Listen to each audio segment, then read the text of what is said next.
പുതിയ രൂപത്തിലും രുചിയിലും വിപണി കീഴടക്കാൻ ഒരുങ്ങി മിൽമ ഐസ്ക്രീം. റീപൊസിഷനിംഗ് മിൽമ 2023 പദ്ധതിയുടെ ഭാഗമായാണ് വിപുലമായ ക്രമീകരണങ്ങളും നവീകരണവും വരുത്തി മിൽമ ഐസ്ക്രീം വിപണി കീഴടക്കാൻ എത്തുന്നത്.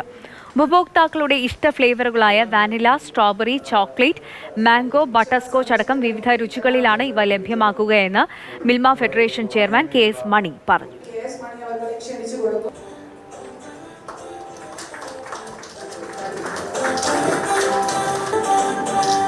ഞങ്ങൾ ഈ സമയങ്ങളിൽ ഏറ്റവും കൂടുതൽ പോകുന്ന പ്രോഡക്റ്റുകളിൽ ഒന്ന് ഈ പറഞ്ഞ സംഭാരമാണ്. പിന്നെ നമ്മളൊക്കെ യൂണിയൻ നടത്തുന്ന നിങ്ങൾ അറിയുമെന്ന് എനിക്കറിയില്ല, കട്ടിമുളക്, ബോട്ടിലിൽ കിട്ടുന്ന കട്ടിമുളകുണ്ട്. വളരെ സ്വീകാര്യതയും ആൾക്കാർ വളരെ ഇഷ്ടപ്പെടുന്നതും നല്ല പ്രോഡക്റ്റ് ആണെന്ന് പലപ്പോഴും ഫീഡ്ബാക്ക് കിട്ടുന്ന ഒരു സാധനമാണ്. ഇതെല്ലാം നമ്മൾ ഈ പറഞ്ഞ ഈ സമ്മർ സീസണിൽ പരമാവധി ഉപയോഗിക്കുന്നത് നമ്മളുടേതായിട്ടുള്ള ആരോഗ്യ സംരക്ഷണത്തിനും മറ്റ് സൺസ്ട്രോക്കും മറ്റൊക്കെ ഇല്ലാത്ത പ്രൊട്ടക്ട് ചെയ്ത് പോകുന്നതിനും ഗുണകരമാണ്.